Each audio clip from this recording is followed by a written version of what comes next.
Gracias a la colaboración ciudadana se ha podido interceptar e identificar a dos jóvenes de 13 años que el pasado viernes realizaron pintadas en el Puente Romano, un acto del que ahora tendrán que responsabilizarse sus tutores legales. Comienzan las obras para dotar de un entoldado a la calle José Ramón Mérida con el objetivo de hacer más amable el tránsito peatonal de esta vía que lleva a los principales monumentos romanos y al Museo Nacional. Desde este lunes comienza el periodo informativo de ampliación del horario de la zona azul, porque a partir del día 15 de febrero comenzará a sancionarse a quien aparque en la nueva franja regulada. Este martes tendremos cielo cubierto y precipitaciones débiles al comienzo del día, las temperaturas mínimas en ligero descenso y máximas sin cambios.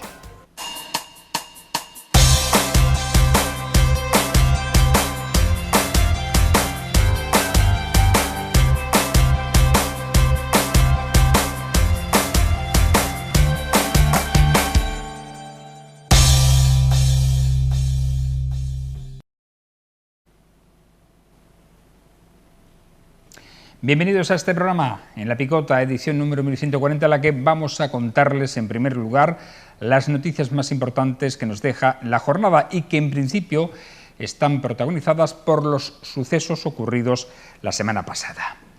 La colaboración ciudadana ha permitido interceptar a dos menores este pasado viernes que realizaron grafitis en el Puente Romano de Mérida. Se trata de dos jóvenes de 13 años que fueron identificados sobre las 8 de la tarde cuando realizaron pintadas en este monumento. A raíz de una llamada de colaboración ciudadana que habían visto a dos muchachos pintar en el petril del Puente Romano con spray.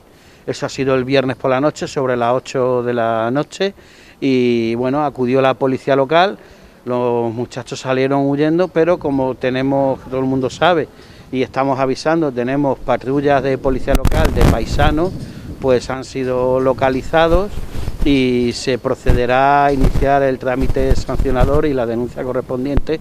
Una cosa es pintar con un graffiti en cualquier sitio, pero estamos hablando del patrimonio de la humanidad, estamos hablando en estructuras que tienen más de 2000 años y puede ser bastante grave. Y en esta crónica de sucesos con la que hemos comenzado el programa destacan los accidentes que sufrieron dos vehículos en la Avenida de América cuando se dieron a la fuga para evitar un control de la Policía Nacional este domingo a las 2 menos cuarto de la madrugada. Nos alertaron desde el 112, en un principio alertaron por dos accidentes de vehículos. Se ha personado la policía local en la Avenida de las Américas la madrugada del domingo, sobre las 2 menos cuarto de la mañana, y un vehículo colisionó contra un edificio y otro vehículo colisionó contra un coche aparcado. Indagando pues a través de la Policía Nacional, que fueron los primeros en personarse porque estaban haciendo un control y por lo visto no quisieron pasar el control y se dieron a la huida. Hubo un poco de persecución y ha desembocado pues en este fatídico accidente, y ahora mismo pues está en el juzgado, se están haciendo los informes correspondientes y en el juzgado se decidirá qué vías tomar. De otro lado, la Policía Local de Mérida continúa con la vigilancia del cumplimiento de las medidas sanitarias decretadas e informa que la pasada semana ha denunciado a 3 personas por incumplir el toque de queda, a 14 por controles de movilidad dentro de la ciudad y a 45 en los accesos a la misma en virtud del cierre perimetral. También ha interpuesto 6 denuncias por no llevar mascarillas, 5 por la celebración de botellones y 12 por realizar actividades deportivas no permitidas, según establecen las medidas autonómicas para contener los contagios de coronavirus. A estas se suman las actas de propuesta de sanción ordinarias, como son 4 denuncias por ruidos, 2 por aparcacoches ilegales y 2 por venta ambulante. Ya ha comenzado la obra de entoldado de la calle José Ramón Mérida, con el objetivo de hacer más amable el tránsito por esta calle en días de verano en los que suben las temperaturas. De esta manera, las personas que quieren acceder al Teatro y el Anfiteatro Romano y al Museo Nacional podrán transitar con una menor temperatura. En total se cubrirán 180 metros lineales de esta vía, dentro del tramo comprendido entre la calle Sagasta y el Paseo José Álvarez de Buruaga. Se trata de un sistema autoportante anclado al pavimento de la calle que evita la fijación de la lona a las fachadas de los inmuebles. Con esto queremos también potenciar las relaciones humanas conformando un espacio con mejor estética y también con mejores condiciones climatológicas. Hay que decir que este proyecto se enmarca dentro de una subvención de más de 210.000 euros que esta Dirección General de Comercio nos ha dado al Ayuntamiento de Mérida para distintas intervenciones que se irán desarrollando hasta finales del 2020 y durante el 2021. La ampliación de la zona azul, del horario de la zona azul, ha entrado en vigor este lunes 1 de febrero y será de 9 de la mañana a 8:30 de la tarde de manera ininterrumpida, aunque no será hasta mediados de mes cuando comience a sancionarse por aparcar en la nueva franja regulada, que es de 2 a 4 de la tarde. Esta medida se aprobó en el Pleno del Ayuntamiento para compensar la disminución de plazas de la zona azul, que el contrato inicial estipulaba en 1.000 y que finalmente ha quedado en 845 entre las zonas azul y verde. Se reduce el número de plazas. En un principio, en el contrato original de 2013 eran 1.000 plazas, de las cuales 881 eran azules y 119 zona verde. Actualmente, ya con la modificación del 2019, son 845 plazas, es decir, la rebaja sustancial, de las cuales 588 son zona azul y 257 son zona verde. Entraría el horario en vigor ahora ya, hoy lunes, pero entendemos que queda un periodo de tiempo informativo, en el que se le comunica a la gente que esa modificación horaria no va a ser sancionada, va a ser informada. Evidentemente, si alguien no paga la zona azul en un horario normal que coincida con el anterior, pues sí será sancionada, es decir, que no es carta blanca. Y a partir del 15 ya, efectivamente, ese incumplimiento de no pagar la zona azul, pues sí será sancionada. En lo meteorológico, este martes tendremos intervalos nubosos, tendiendo a nuboso o cubierto, con probables precipitaciones débiles y dispersas en las primeras horas de la mañana. Las temperaturas mínimas sin cambios o en descenso y máximas también sin cambios. El mercurio marcará 10 grados durante la madrugada en Mérida y 11 grados en Almendralejo y durante el día alcanzará los 17 grados. Los vientos soplarán del suroeste al sur.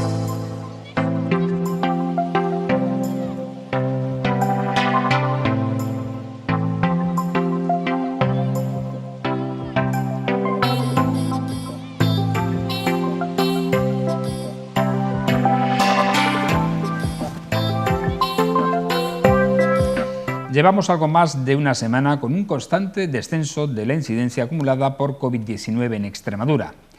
Desde el 24 de enero el número de positivos diarios bajó del millar y se ha mantenido el ritmo descendiente de la curva, aunque con algunos altibajos. Pero claramente se puede decir que se ha doblegado.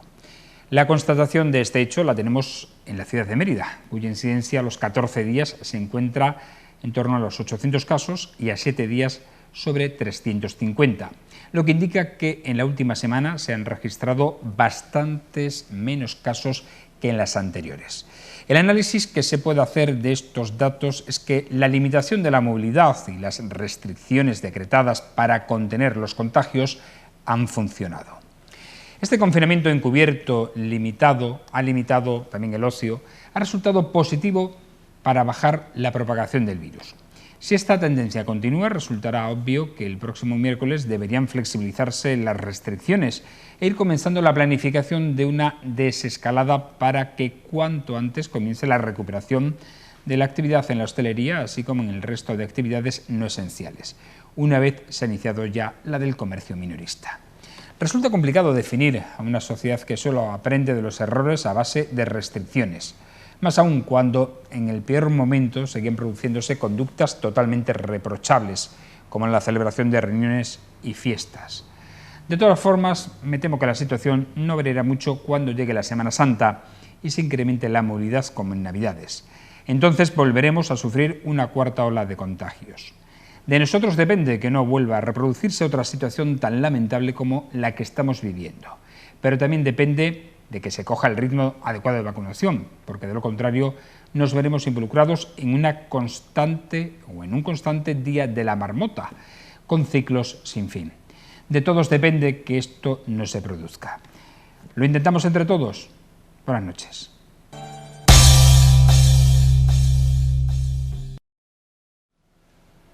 Entramos a la segunda parte de esta picota, de esta semana que abrimos del mes de febrero, hablando de periodismo y hablando de la historia reciente de la ciudad de Mérida con un compañero que se ha jubilado recientemente, cuyo reconocimiento le ha sido otorgado este viernes en el Ayuntamiento de Mérida con la imposición de la insignia que lleva el escudo de la ciudad por la que ha trabajado casi 40 años como funcionario de la misma, del Ayuntamiento. Nos referimos a Ángel Bri. Buenas noches, Ángel. Hola, buenas noches. Bienvenido. En pocas ocasiones, decía, tenemos la oportunidad de hablar con un compañero que tenga una dilatada trayectoria y que además pues haya concertado tanta unión en el resto de compañeros. Siempre los hay que son un poco más discordes y tú, sin embargo, pues te llevas muy bien y creo que has tenido el reconocimiento y el cariño de la profesión, ¿verdad?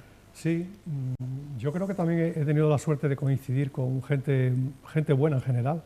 He tenido compañeros fantásticos desde que inicié esta aventura del periodismo y sobre todo del ayuntamiento. He tenido gente de mucho valor, he conocido compañeros muy buenos como periodistas y también he conocido el dolor de perder a algunos que en estos momentos los recuerdo. Es curioso, pero se me vienen a la cabeza, ¿no? Se me viene a la cabeza Fernando Hernández Pelayo, que estuvo en los inicios de la televisión española en Mérida y en Extremadura, ¿no? Él fue el primer delegado que hubo, y de Andrés Mateos, que fue compañero en la Junta, en el gabinete de prensa y que murió hace unos años. Y personas como ellos que han sido muy importantes y que me han ayudado mucho en mi trabajo. Y por eso te digo que he tenido la suerte de conocer a gente muy buena en este mundo y por eso, pues, en definitiva, que todos nos queremos mucho. Indudablemente. Además coincidiste en un momento importante. Contigo prácticamente llegó la modernización del Ayuntamiento de Mérida. Digo, porque tú lo representas, sí. Porque fue en el año 81 el momento en el que, bueno, los ayuntamientos eran ya democráticos, pero eran otra cosa, algo más como de andar por casa, ¿no? Y sí. Se piensa, por ejemplo, en crear un gabinete de prensa al que te incorporas en el año 81, en agosto, ¿no? Sí. ¿Cómo fue tu llegada al consistorio? Sí, yo estaba trabajando en el OI y cubrí un pleno que hubo, el pleno de la capitalidad, en el que el Ayuntamiento de Mérida pide la capitalidad para Mérida, y fue un pleno muy curioso porque fue un pleno además muy emocionante, y recuerdo una anécdota de Guadalupe, no recuerdo el apellido, pero una concejala socialista, que la mujer se vino muy arriba. Una vez que se decidió pedir la capitalidad, ella pidió el arzobispado también para Mérida, una cuestión que no se podía coincidir, no se podía dar, era otra institución la que lo debía de solicitar, ¿no? Pero fue un pleno, un momento muy emocionante de la historia de la ciudad, en la Casa de la Cultura, que entonces estaba en la calle Moreno de Vargas. En ese momento el alcalde era Ángel Calle, porque el PSOE ganó las elecciones UCD, pero la unión del PSOE y de la ORT, que comandaba entonces Ángel Calle, pues hizo que la izquierda asumiera el gobierno del ayuntamiento, y Martín López Heras fue su alcalde. Martín se tomaba vacaciones en agosto, y en ese agosto del año 81, Ángel Calle, como primer teniente del alcalde, asumió la alcaldía, y él fue el que llevó a cabo como alcalde ese pleno. Y al terminar, pues me dijo que si quería formar parte del gabinete de prensa, que en ese momento había que crear, porque se estaba hablando durante mucho tiempo, pero no se decidía hacer. Recuerdo que entonces Julia, vaya, hoy no es mi día de apellidos, una concejala que se llamaba Julia Ferreira, pues recuerdo que nos juntaba a todos los periodistas a eso de la 1:30 o a la 1 en un kiosco de la Plaza de España, y allí, mientras tomábamos una cerveza, nos contaba a los 4 periodistas que entonces había en Mérida, nos contaba los acuerdos de la Junta de Gobierno, ¿no? De la Comisión Permanente, que se llamaba entonces. Y bueno, pues ya una vez que entro yo, pues fui ya el encargado de hacer este tipo de cosas que ya se dejaron de hacer en la Plaza de España. Justo antes habías estado en el diario Hoy, ¿no? Sí. De hecho, te quedaste prácticamente solo escribiendo en Mérida de todo, porque en un principio venías para incorporarte a hacer información deportiva y al final acabaste haciendo de todo. Sí. ¿no? Sí, me vine de Madrid porque me llamó Eloy para hacerme cargo de la información deportiva. En aquellos momentos, en esa temporada 80-81, el Mérida estaba primero en la tercera división y ese mismo año subió y hice yo la crónica de los partidos del ascenso, ¿no? Y recuerdo que estando como llevando solamente la información deportiva, pero Miguel Manzano, que es el delegado, tuvo un problema en las cuerdas vocales, una enfermedad, y tuve yo que hacerme cargo durante 3 o 4 meses del periódico, y fue ahí cuando hice información política, incluso algunas críticas de las obras del Festival de Teatro Clásico. Coincidió con la llegada en Mérida de Victoria Vera y su obra Fedra también, recuerdo en aquel momento fue. Y sí, pero era curioso porque cuentas ahora esas cosas y es inconcebible. Es que yo en un momento de trabajo en el ayuntamiento, no ya en los años 80, te hablo incluso de los años 80 y muchos y casi 90, en algún momento yo coincido que estoy trabajando en Radio Cadena Española, que era el germen de la futura Radio Nacional, estoy trabajando en la agencia EFE, que llevo deportes, y estoy trabajando en el periódico Hoy, porque el Mérida está en una situación ya en los años 95, cuando sube a primera, y todo esto lo compagino con el ayuntamiento, porque no hay periodistas en Mérida. Y llega un momento que hay tantas cosas, porque todos los medios ya, desde que asumo en Mérida la capitalidad, hay muchos medios aquí en Mérida, y faltaban periodistas. Y yo tengo muchas etapas de mi vida que estoy desde el ayuntamiento trabajando en la cadena COPE o en Radio Cadena Española o en la agencia EFE, y compaginándolo al mismo tiempo, sí. Es curioso. Una cosa impensable. Eras el generador de las noticias y después las contabas, además. Claro, sí. El que se encargaba de contarlas en los medios de comunicación. Tú has vivido una época muy bonita del ayuntamiento, desde, como tú has dicho, la capitalidad de Extremadura, que es quizá lo más importante que le ha ocurrido a la ciudad en los últimos 40 años, pasando por un momento estelar, que es la declaración de Patrimonio de la Humanidad. Me han contado un pajarito que la noche que conocisteis la noticia, Antonio Vélez era alcalde y os llamó a ti y a tu compañero Juan Antonio Royán, al estimable y amigo Royán, a casa, porque fuisteis los primeros en conocer la noticia y en celebrarlo. Sí, así fue. La reunión se hizo en Cartagena de Indias, había unas horas de... Claro, no era el mismo horario, y nada más enterarnos nos llamó, sí. Y recuerdo que estuvimos pasando esa noche en su casa con su mujer y con él y con su hijo, y estuvimos hablando de muchas cosas que había en ese momento en el ayuntamiento, porque tuvimos, en los años 90 todavía tuvimos la suerte con Antonio Vélez de vivir una etapa esplendorosa de la ciudad, ¿no? Desde el año 83, que la nombran capital de Extremadura, pues todo eso no se me va a olvidar nunca, porque tuve la suerte de conocer, yo creo, a la gente más insigne de la cultura de aquellos momentos en España. Pasó por Mérida. Vinieron a dar pregones, a inaugurar la Feria del Libro, ¿no? Muchas personalidades importantes, y esos momentos los vivimos, y había cantidad de cosas que contar, ¿no? Y siempre que nos juntábamos con Antonio pasaba eso, ¿no? Allí estuvimos celebrándolo y preparando un poco el acto que iba a haber, yo creo que la mañana siguiente, que fue un acto ya en el ayuntamiento. Se llamó a los portavoces de los grupos municipales, a las primeras autoridades, a la gente de la cultura, y en el salón de actos del ayuntamiento celebramos y tomamos champán para celebrar ese nombramiento de Mérida como Ciudad Patrimonio de la Humanidad. Sí. Bueno, esa fue una de las grandes noticias. Esos años 80 fueron unos años, quizás que ahora recuerdas como si fueran unos años románticos, con mucho romanticismo, por las cosas que sucedieron, lo que acabas de comentar, las personas, las personalidades, las grandes figuras que vinieron a la ciudad de Mérida a dar pregón de carnavales o el propio festival, ¿no? Sí, cuando la gente dice que recuerda los años 80 y que son especiales y la gente no se lo cree, en mi caso, cuando hablo de los años 80, digo, bueno, es que los años 80 serán para mí los mejores en cuanto a música, en cuanto a cultura, en cuanto a política, en cuanto a todo, porque entre otras cosas yo tenía 30 años. Y cuando se tienen 30 años, pues, ¿qué va a haber mejor que eso, no? Claro. Entonces, partiendo de esa base, pues por supuesto que los años 80 fueron una maravilla. Y si encima los vives desde un ayuntamiento que empieza a hacer obras de urbanización y de canalización, de abastecimiento, en Mérida era una ciudad en la que había 4 calles urbanizadas, el resto era barro.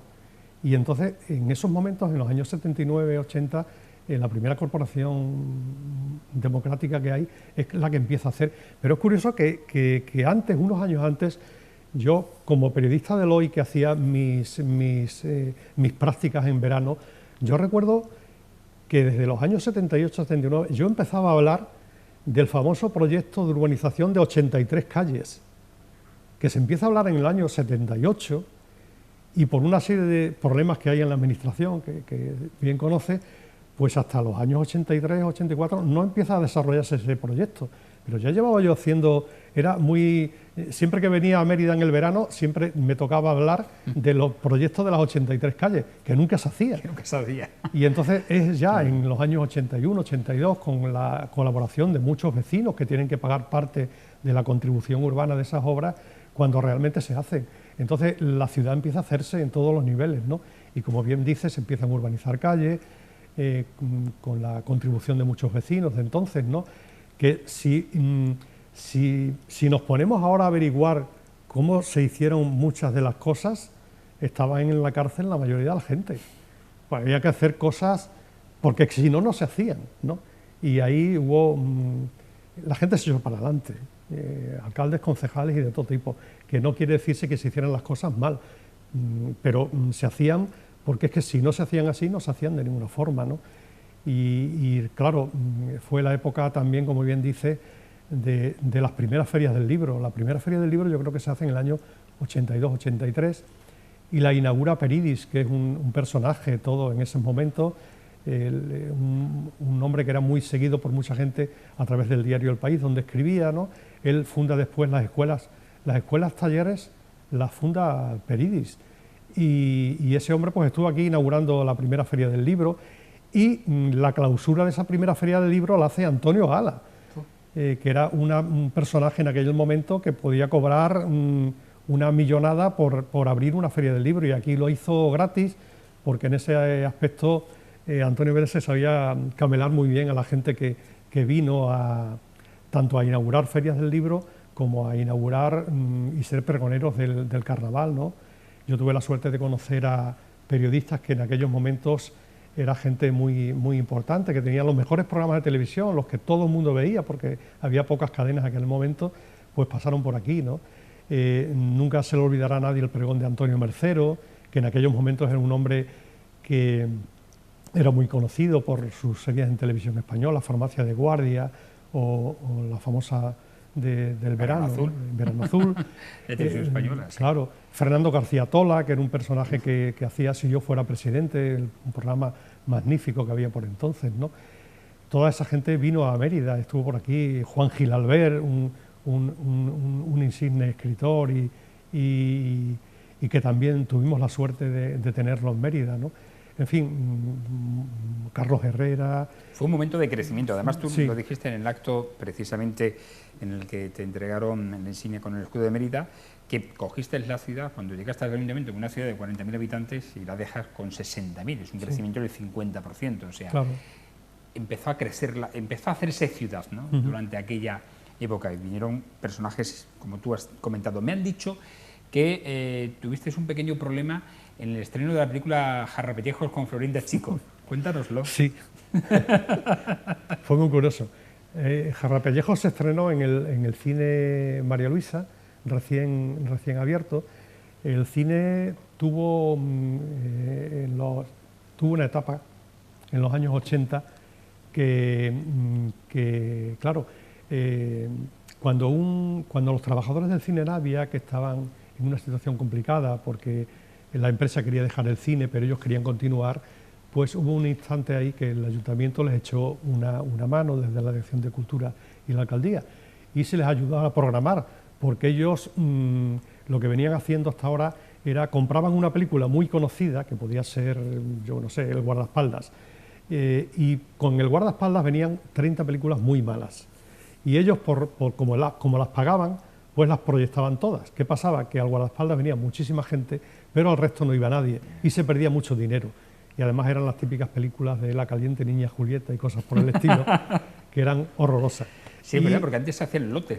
Claro, eran lotes, se compraba. Sí. Entonces lo que nosotros le hacemos ver es que es preferible pagar todo el lote completo y poner la primera película, que es la buena, o la segunda como mucho, ¿no?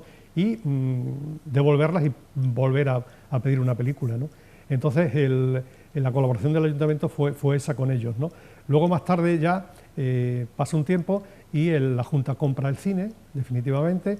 El ayuntamiento lo cede al ayuntamiento por 99 años y el ayuntamiento programa ya con los trabajadores desde la Delegación de Cultura, y se hacen allí actividades, y una de esas actividades es el estreno de Carrapellejo, una película que se graba aquí en Extremadura, que protagonizan, me parece, Silvia Marsó, creo, bueno, gente muy conocida, Antonio Fernández también, y Florinda Chico, y vienen a inaugurar a presentar la película. Y recuerdo que se recordarán perfectamente los carnavaleros que el cine que se llamaba entonces Navia, todavía no había dado, cuando ya lo inaugura oficialmente en el año 89 el ayuntamiento, se empieza a llamar María Luisa, recupera su nombre, pero en toda esa época se había llamado Navia.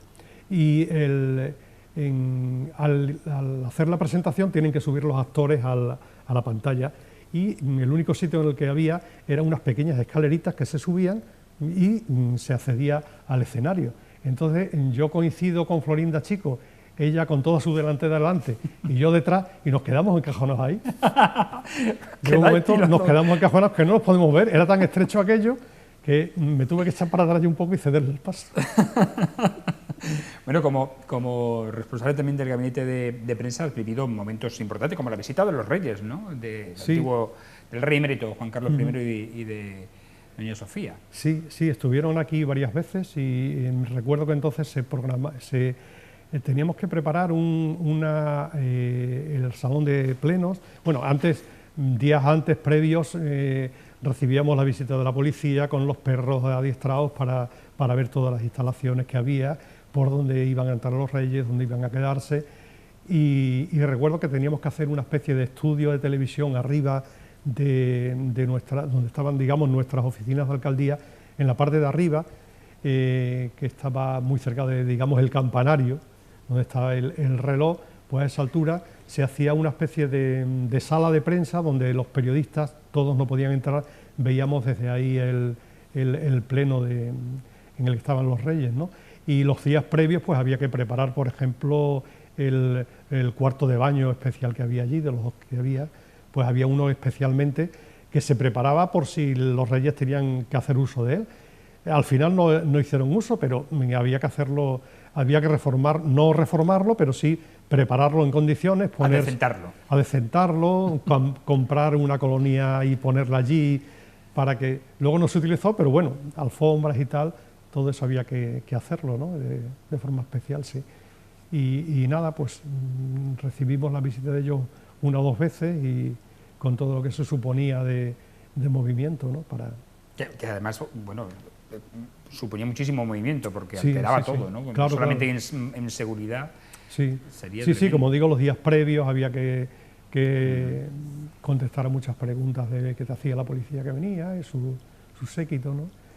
Son momentos que se guardan con, supongo, muchísima felicidad en el recuerdo, momentos del trabajo, pero también has tenido algún momento un poco más amargo, ¿no? Precisamente en ese acto te preguntamos si hablaste de la riada del año 97, que afectó también a Mérida. Sí. Fueron momentos complicados aquellos. Sí, porque realmente yo he tenido la suerte de vivir una etapa muy magnífica, he tenido buenos compañeros, funcionarios, y entonces no recuerdo ninguna cosa mala de mi trabajo diario, porque en el trabajo diario es normal que pasen cosas buenas y malas, y esas hay que darlas por hechas, pero siempre ha habido un respeto entre todos, y al margen de unos gritos que pueda haber más altos que otros en un momento determinado, todo eso, como nos pasa a todos, yo lo asumo y no lo doy por malo. A la hora de hablar de malo, pues por eso yo me refería a las inundaciones, porque es lo único que se puede considerar que fue malo, ¿no?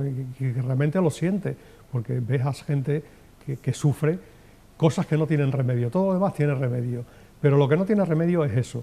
Lo mismo que no tiene remedio la muerte de Joaquín Martínez Trejo, Quini, que nos abandona siendo un concejal muy joven y un magnífico concejal, o Juan Gijón, o muchos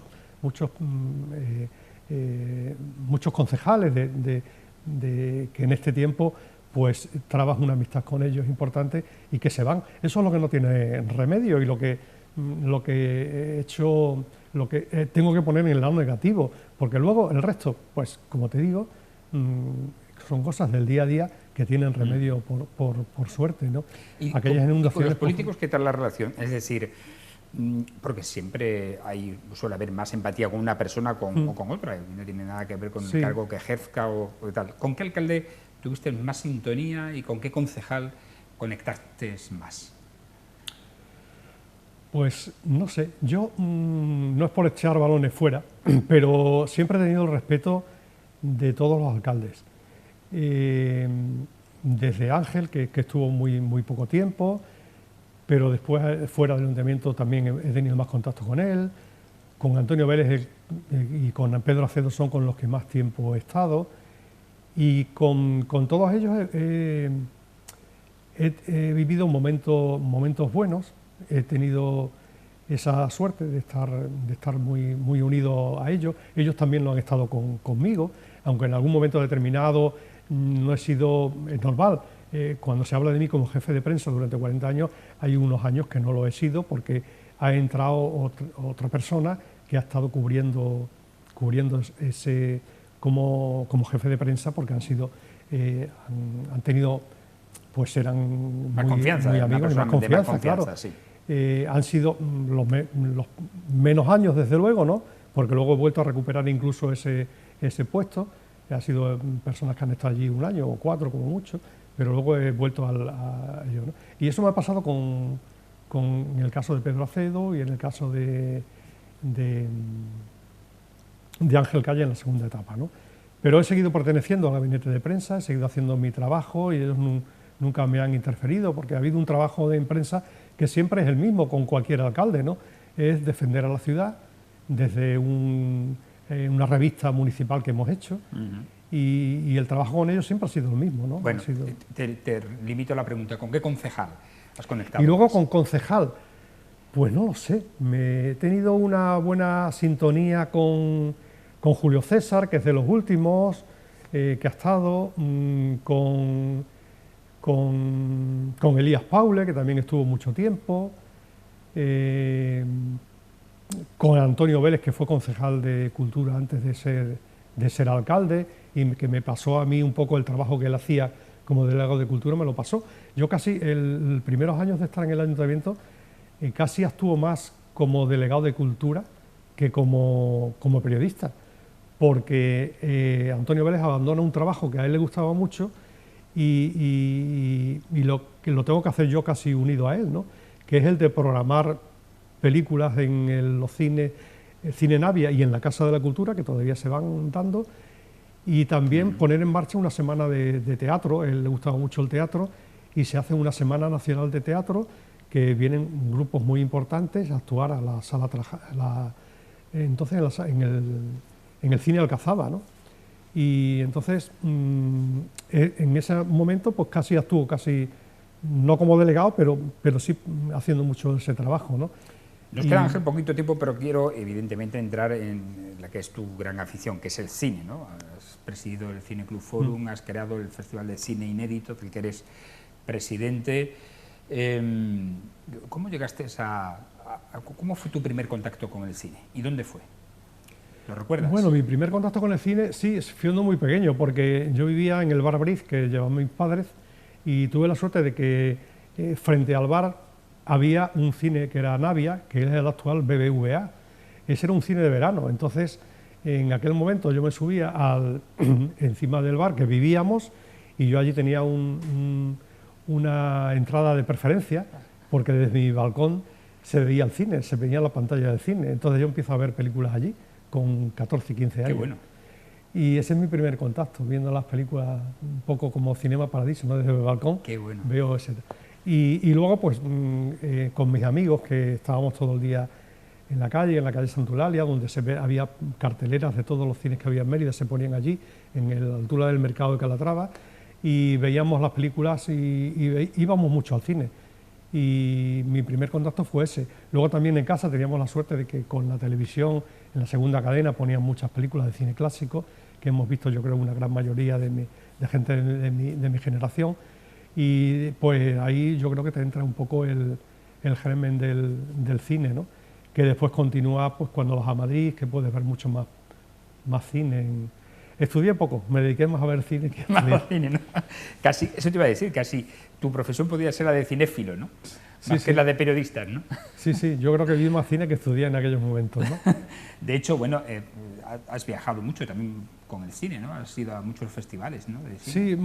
Sí, tampoco muchos, ¿no? Ha sido en mi última etapa ya en la que he podido ir al Festival de San Sebastián, sobre todo, donde sí, ahí ha ido más mi compañero, que tenía más tiempo libre y se ha visitado muchos más festivales que yo, es David Garrido, con el que pusimos en marcha todo esto del Cineclub. Surge yo fui director de la emisora municipal también, que lo compaginaba con el gabinete de prensa. Fui director desde su inicio, en el año 86 hasta el año 2003, a excepción de un año que la emisora tiene una gerente, Carmele Pallitero, porque se quiso hacer de alguna forma darle otro giro, pero aquello no funcionó. Estuvo durante un tiempo funcionando con una gerente y luego se volvió a hacer la municipal.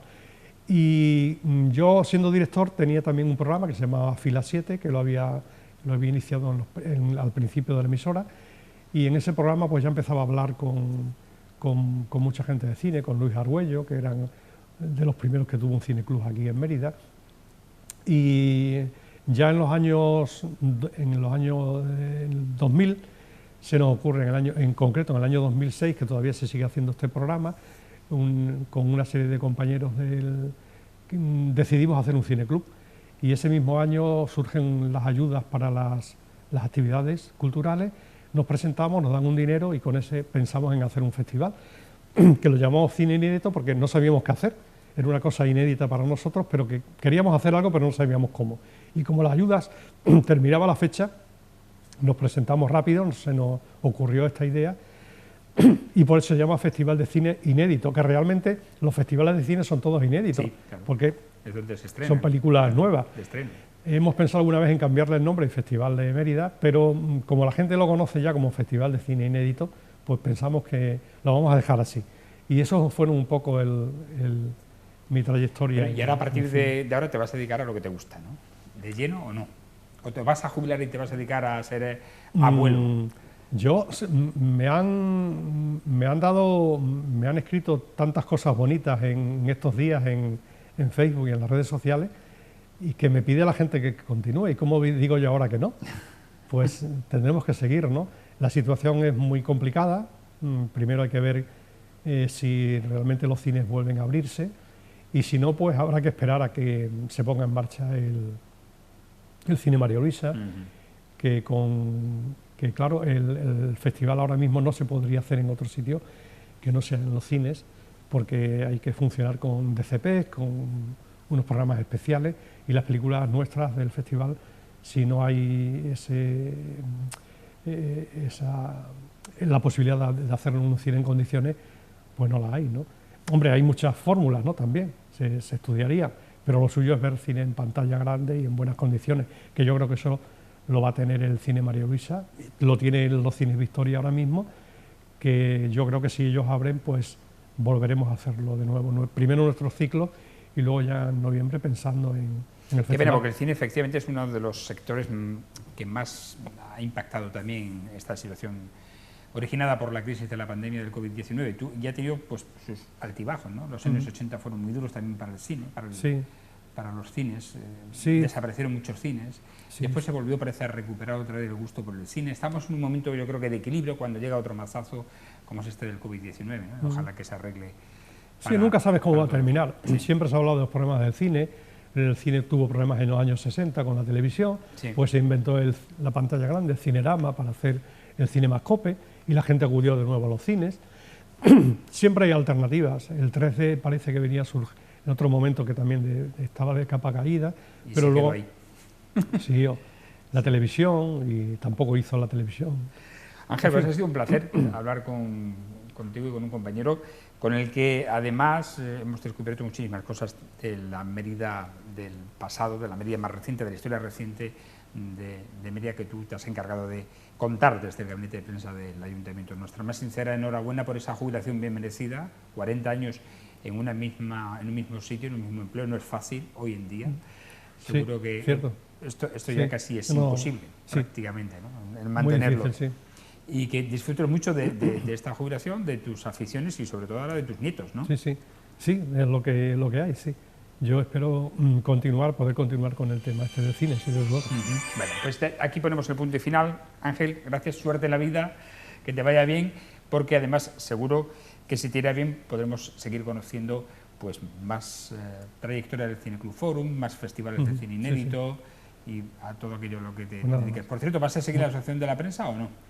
Sí, en la asociación hay que seguir, claro. Yo ya no soy nada, fui secretario hasta el año 2003, en el año 2003 lo dejé, sí, pero sigo perteneciendo a ella, claro, sí, eso no se abandona. Que te vaya bien la vida, Ángel. Muchas gracias a vosotros. A ustedes agradecerles como siempre su atención, instándoles a que nos sigan en las redes sociales de Televisión Extremeña, en Facebook, Twitter, YouTube e Instagram, y emplazándoles a una nueva edición de La Picota. Será mañana, martes, en torno, como siempre, a las 10 menos 25 de la noche. Hasta entonces, buenas noches y sean felices.